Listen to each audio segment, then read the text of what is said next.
à chacun d'entre vous qui m'écoutez de près ou de loin, que la grâce de l'Éternel continue d'abonder sur vous, sur vos familles et sur tout ce que vous faites dans le nom précieux de Jésus-Christ. Je souhaite donc que tu prospères à tous égards, comme prospère l'état de ton âme, de la même manière comme cela est dit dans les Saintes Écritures. Ce matin, je glorifie le nom du Tout-Puissant, le Saint béni soit-il, pour le privilège qu'il nous accorde de pouvoir encore parler, toi et moi. Je suis convaincu parce que lorsque tu reçois ce message, d'une manière ou d'une autre, c'est que tu nous transmets également justement la joie de pouvoir communiquer avec moi. Et je crois que peu importe les distances, peu importe les circonstances, nous sommes tous unis dans le nom précieux de Jésus-Christ. Et le spirituel, en fait, n'est pas une barrière, autant que la distance n'est pas une barrière. C'est-à-dire tout simplement que dans le spirituel, il y a la largesse de faire beaucoup de choses. Nous en reviendrons au Seigneur.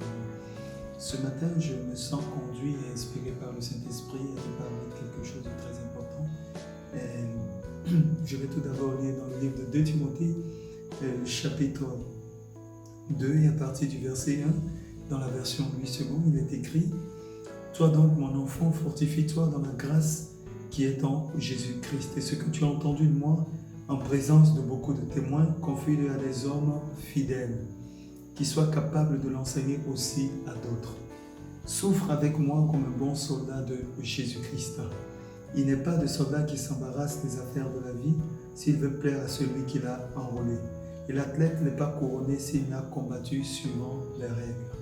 Il faut que le laboureur travaille avant de recueillir les fruits. Comprends ce que je dis, car le Seigneur te donnera de l'intelligence en toutes choses. Amen.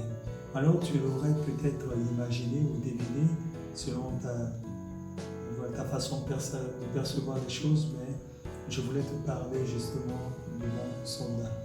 Voilà, je voulais te parler du caractère du soldat.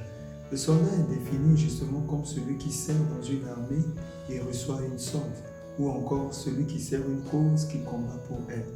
Eh bien, l'apôtre Paul ici est en train d'expliquer à son fils dans la foi, en la personne de Timothée, le verset qui retient mon attention, il s'agit donc du verset 3, où il dit « Souffre avec moi comme un bon soldat de Jésus-Christ. » Et il n'est pas de soldat qui s'embarrasse des affaires de la vie s'il veut plaire à celui qui l'a enrôlé. Eh bien, en vérité, nous sommes des soldats de Jésus-Christ. Et un soldat, c'est quelqu'un qui ne se fatigue pas, qui est formé, qui a guéri pour le combat. Et à tout moment, quand bien même il a sa famille, il a ses occupations, et que le domaine le fait appel, c'est-à-dire qu'il doit porter secours à ses frères d'armes sur le champ de bataille, excusez-moi, eh bien, il est toujours prêt. Alors, je voudrais que pour toi, en tant que fils de Dieu, tu comprennes que tu es un soldat.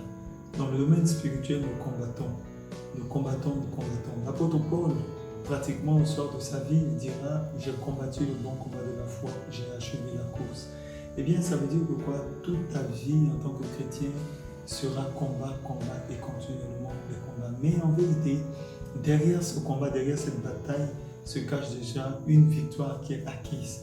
Et simplement, en tant qu'enfant de Dieu, nous essayons tout simplement de maintenir justement cette victoire. Parce que quand le Christ a crié sur la croix en disant tout est accompli, eh bien tout était réellement accompli pour chacun d'entre nous, dans les différentes sphères de ta vie, quel que soit le domaine. Maintenant, ce que tu as fait, c'est de combattre en tant comme un bon soldat de Jésus-Christ.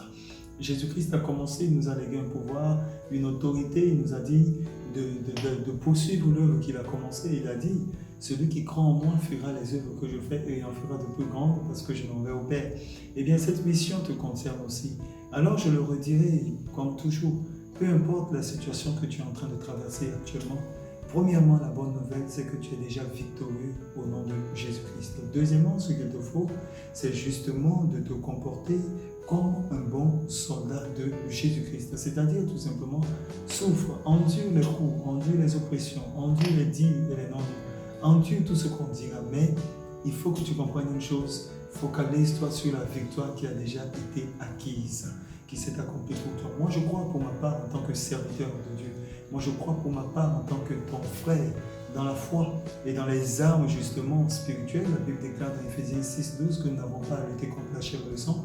Et donc, comme tous les combats que tu mènes, en vérité, ce sont des combats qui s'annoncent à toi, dont justement ce qui sont joués en différé. En différé, ça veut dire, avant que tu ne viennes dans le monde, le Seigneur savait que tu mèneras ces combats.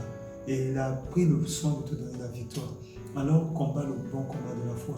Maintiens la bataille, maintiens les résolutions que tu as prises. Que la main de l'Éternel soit sur toi et que le Saint-Esprit continue de t'inspirer de nouvelles choses, de nouveaux projets. Surtout et surtout, partout, ne te décourage pas. Dieu est avec toi, il t'aidera à achever ce que tu as su commencer. Alors, demeure béni, que cette semaine pour toi soit la véritable semaine d'un bon combattant. Sache que le Tout-Puissant est avec toi, son bras étendu et sa main puissante t'accompagnent. Il ne te laissera pas, il ne t'abandonnera pas. Que la grâce de l'Éternel coule sur ta vie, que sa faveur t'inonde et que ton témoignage soit éloquent. Reçois donc justement cette célébration d'un combat qui revient de la bataille avec triomphe, avec joie. Et que cela soit ton partage de tous ceux qui sont autour de toi, au nom précieux de Jésus-Christ de Nazareth. Je le déclare sur ta vie et qu'il en soit ainsi. Amen et Amen. À très bientôt. Shalom.